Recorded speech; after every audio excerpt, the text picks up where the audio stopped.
Bismillahirrahmanirrahim. Assalamualaikum warahmatullahi wabarakatuh.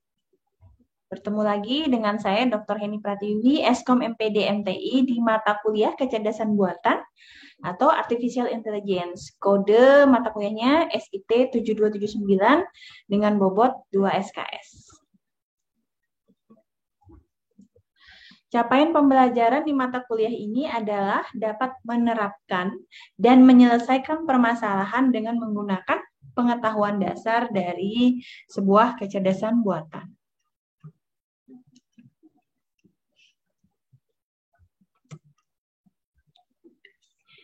Untuk kecerdasan buatan nanti kita akan belajar tentang konsep-konsep dari kecerdasan buatan tersebut, kemudian metode-metode apa saja yang dapat kita gunakan untuk membangun sebuah intelligence agent atau sistem cerdas.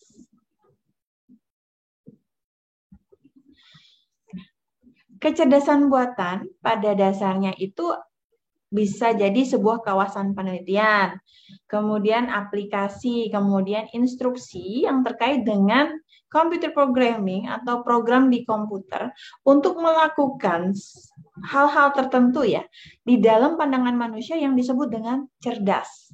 Nah, jadi kecerdasan buatan sendiri merupakan sebuah studi atau pembelajaran bagaimana membuat sebuah komputer ataupun aplikasi komputernya melakukan hal-hal yang saat ini dapat dilakukan lebih baik oleh manusia. Jadi kecerdasan buatan pada dasarnya dia serupa ya dengan manusia dan dapat melakukan hal-hal yang juga bisa dilakukan oleh manusia. Nah, kecerdasan buatan itu biasanya ditunjukkan oleh beberapa entitas buatan. Nah, nanti kita juga akan belajar tentang proses pembelajaran dan desain dari sebuah intelligence agent. Bagaimana sih intelligence agents itu bekerja? Bagaimana desain agen cerdas yang baik, yang sesuai dengan keperluan, sesuai dengan topik-topik penelitian. Kemudian kita akan belajar lebih lanjut tentang apa itu cerdas. Cerdas itu ada 3 hal ya cirinya. Yang pertama dia memiliki pengetahuan, kemudian dia memiliki pengalaman, kemudian yang ketiga dia memiliki penalaran. Nah, kalau di pengetahuan, dia memiliki ilmu pengetahuan, knowledge, sehingga sistemnya bisa dimuat di dalam sebuah knowledge base atau basis pengetahuan. Nah, kemudian dari pengetahuan itu ditambahkan dengan pengalaman, kemampuan dia yang terasah atau skill misalnya selama bertahun-tahun, kemudian menambah pengetahuan itu sendiri. Nah, kemudian ditambah lagi dengan adanya penalaran di sini atau namanya reasoning. Baik itu penalaran maju, forward chaining maupun backward chaining atau penalaran mundur ya. Jadi untuk cerdas sendiri, seseorang atau agent dikatakan cerdas apabila dia memiliki pengetahuan, pengalaman, ataupun penalaran. Seseorang yang punya pengetahuan itu biasanya disebut pintar ya, pandai. Kalau pengalaman itu biasanya disebut orang yang ahli, kemudian ada orang yang penalaran. Nah, untuk menjadi cerdas sendiri itu harus ada 3 hal, pengetahuan, pengalaman, dan juga penalaran. Berikutnya, intelligence agents itu punya 3 ciri, minimal 3 ciri ya, autonomous, kemudian dia merespon atau bereaksi terhadap lingkungannya, kemudian yang ketiga, dia mengambil tindakan yang memaksimalkan kesempatan untuk bisa sukses atau berhasil. Jadi agen cerdas itu bersifat mandiri, tidak memiliki banyak ketergantungan terhadap manusia, bertindak sendiri, kemudian apabila ada respon dari lingkungan, dia akan segera bereaksi untuk merespon hal tersebut. Nah, dari respon itu dia akan mengambil hal-hal atau tindakan yang memaksimalkan kesempatan untuk sukses atau berhasil. Jadi, mana yang resikonya paling kecil dan mana yang kemungkinannya berhasil itu paling besar. Itulah yang disebut dengan intelligence agent. Nah, kemudian ada yang namanya jenis-jenis kecerdasan buatan. Jenis kecerdasan buatan pada dasarnya ada 2, weak AI dan strong AI. Weak AI atau AI lemah adalah di mana mesin itu bertindak seakan-akan mempunyai kecerdasan. Kalau strong AI, dia mesin yang berpikir dan bertindak seperti manusia. Ya, kalau weak AI seolah-olah dia memiliki kecerdasan ya, tetapi tetap perlu ada campur tangan dari manusia. Sementara kalau dari strong AI dia sudah bertindak seperti manusia. Dia bisa autonomous, dia bisa melakukan hal-hal yang biasa dilakukan manusia ya. Strong AI banyak sekali ya, contohnya kayak seperti robotika. Berikutnya kita ke wilayah-wilayah di kecerdasan buatan. Nah, ini ada dari akar sampai ke paling atas. Mulai dari general problem solving, game playing, theorem proving, sampai dengan robotics. Teman-teman nanti bisa menjelaskan sendiri ya apa contoh-contoh dari task domain ini. Jadi yang paling akar itu adalah penyelesaian masalah-masalah secara general di kecerdasan buatan. Ya, kemudian ada game playing. Ini paling banyak nih kalau di artificial intelligence untuk membuat-buat game. Kemudian ada pembuktian teorema, kemudian ada di sini formal task, ada expert task ya, wilayah-wilayah kepakaran semacam sistem pakar, misalnya sistem pakar analisis, identifikasi, seperti itu. Kemudian ada mundane task, ada analisis keuangan, ada analisis keilmuan, kemudian ada engineering, perinsinyuran ya, kemudian diagnosis kesehatan, ada games, permainan, ada mathematics. Game sendiri itu misalnya kalau kita melawan chatbot ya, misalnya versus komputer. Jadi kalau kita main game terus ada player manusia, ada juga player with computer. Jadi kita melawan versus komputernya gitu. Itu games. Kemudian ada di sini berikutnya ada natural language, kemudian ada common sense reasoning, kemudian ada persepsi, dan yang paling tinggi di wilayah task domains adalah robotics. Berikutnya ini ada lingkup utama kecerdasan buatan. Ya. Misalnya sistem pakar, tadi ya, expert system, ada diagnosis, ada analisis, ada identifikasi, seperti itu. Yang sistem pakar merupakan sistem yang mengadopsi kepakaran seorang ahli ke dalam sebuah sistem. Kemudian ada natural language processing, ada voice recognition, ya ini pengenal ucapan lumayan banyak ya, misalnya oke Google, kemudian nyalakan AC-nya, kita sering ya, kalau dari handphone juga pernah. Kemudian ada robotika dan sistem sensor ada fingerprint segala macam ya. Kalau sistem sensor kita mungkin, dan robotika juga sudah sering kita lihat di film-film ya. Kemudian ada computer vision, ada game playing, ada intelligent computer aided instruction, jadi instruksi-instruksi yang berguna untuk di dalam suatu aplikasi tertentu, dia disebut aplikasi pintar ya, yang biasanya ditanamkan di dalam perangkat atau gadget kita. Kalau kita melihat di handphone kita itu mulai dari pattern recognition ya, cara kita membuka handphone itu pakai pola, ada yang pakai mata, ada yang pakai touchscreen. Nah, itu juga termasuk bagian-bagian dari sebuah kecerdasan buatan.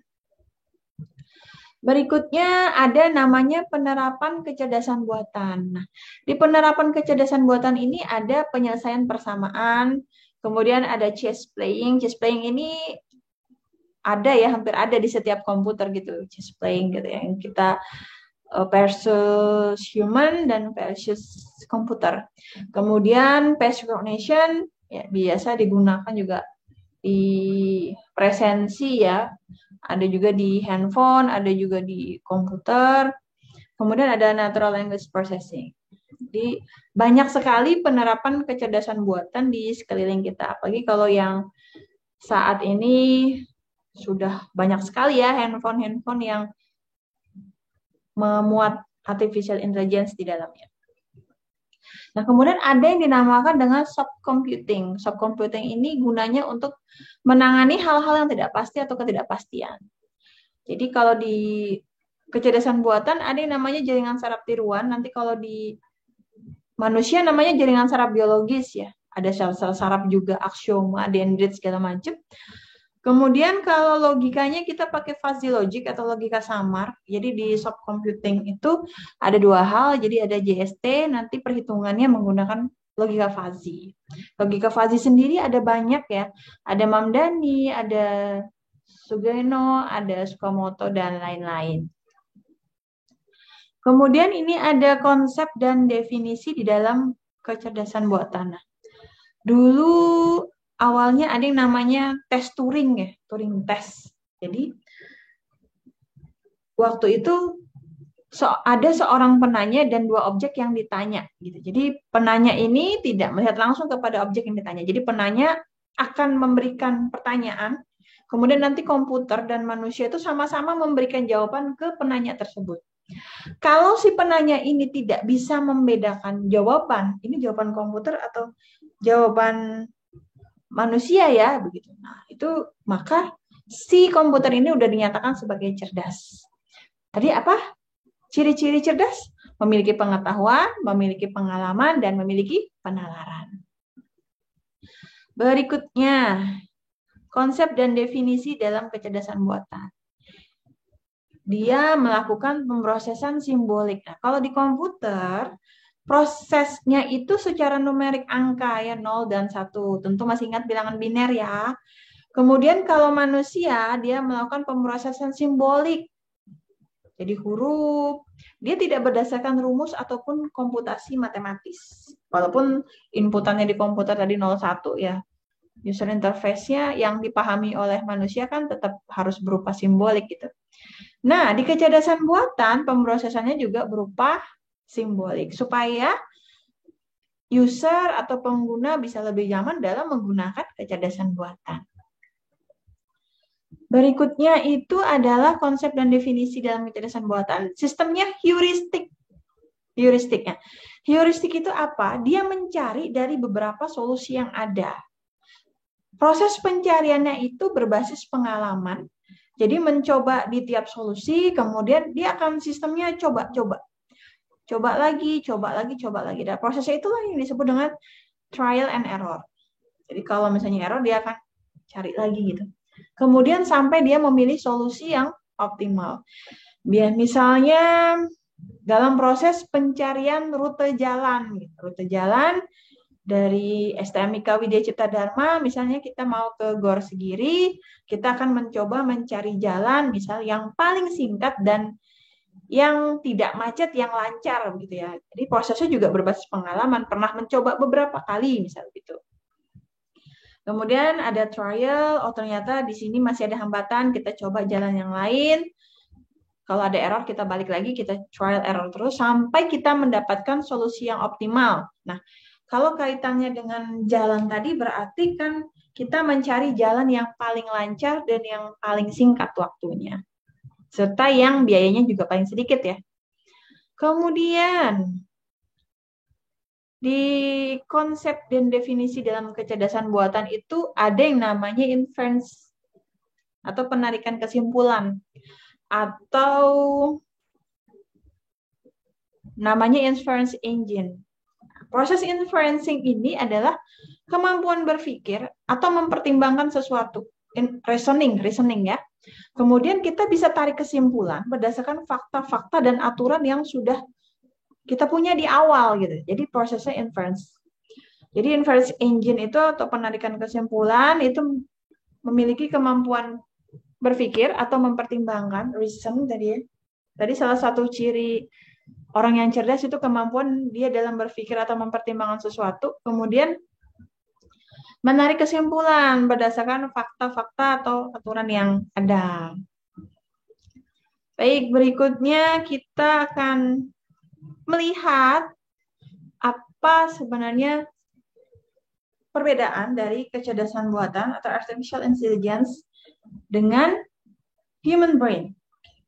Kita lihat yang pertama dari sisi permanen. Kalau kecerdasan buatan ya, human brain no. Why?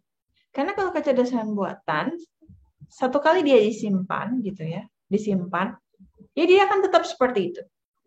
Tetapi kalau human brain atau manusia terkadang lupa. Ya, sering lupa ya, kadang-kadang. Jadi ada beberapa hal yang bisa jadi terlewatkan. Kemudian perbedaan yang kedua adalah kemampuan dalam proses pemindahan, transferable. Kecerdasan buatan, kalau misalnya kita mentransfer A, B, C, D, maka kalau kita transfer ke disk ya, ke komputer lain ya tetap A, B, C, D. Tapi kalau human brain kadang bisa lebihan, bisa kurang.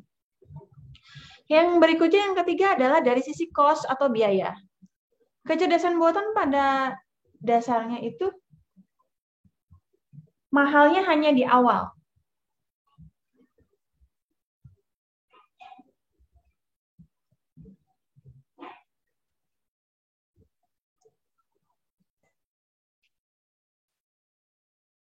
Kecerdasan buatan memang di awalnya untuk biaya pembuatannya mahal ya, tetapi setelah dia bisa dibuat, kemudian dia diimplementasikan, dia juga bisa diperbanyak sehingga cost-nya akan menjadi lebih murah.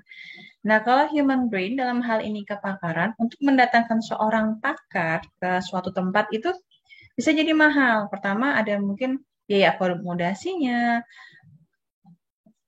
biaya transfer pengetahuan ya dari seorang pakar ke orang awam terkadang juga mahal. Sehingga kalau kecerdasan buatan ya karena dia lebih aplikatif maka cost-nya juga bisa jadi lebih mudah. Proses pemindahannya juga tidak memerlukan banyak biaya ya. Kemudian yang berikutnya adalah dari sisi konsistensi atau konsisten. Kecerdasan buatan itu dia tetap. Jadi misalnya tentang sistem pakar gitu ya, kepakarannya dia akan tetap. Apapun yang dihasilkan keputusannya juga bisa tetap. Tetapi kalau human brain itu bisa berubah-ubah biasanya karena ada faktor lingkungan yang mempengaruhi. Sehingga hasilnya, outputnya juga bisa berubah. Berikutnya adalah dari sisi documentable atau terdokumentasikan. Kalau di kecerdasan buatan, sistemnya itu bisa diarsip, bisa di copy paste, bisa disimpan, ya, bisa dalam bentuk file, bisa dalam bentuk hard copy. Tapi kalau human brain itu belum terlalu bisa didokumentasikan. Jadi kalau misalnya kita mau menyampaikan A atau B atau C gitu, itu belum bisa terdokumentasikan dengan baik karena biasanya hanya berdasarkan sistem ingatan. Kemudian ada juga yang namanya time consuming atau proses untuk di waktu itu ya, di waktu konsumsi waktunya kalau di kecerdasan buatan cepat ya, karena memang dia kan spesifik. Jadi dalam satu hal tertentu, jadi yang dibahas satu hal ya hanya itu saja, jadi sehingga dia lebih cepat. Tapi kalau human brain, ya tadi biasanya ada pengaruh-pengaruh dari lingkungan dan sekitarnya sehingga proses waktunya bisa jadi tidak secepat di kecerdasan buatan. Kemudian yang berikutnya ada tentang creativity atau kreativitas.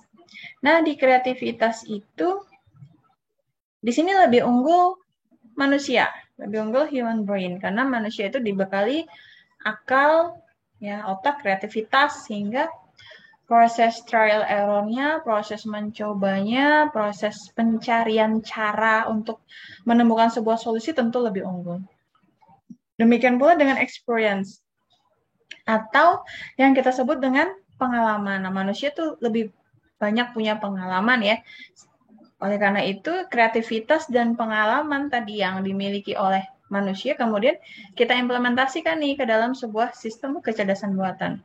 Itu masih ingat tadi di awal ya, intelligence agent atau sistem cerdas itu punya 3 ciri spesifik, ada pengetahuan, ada pengalaman, dan ada penalaran.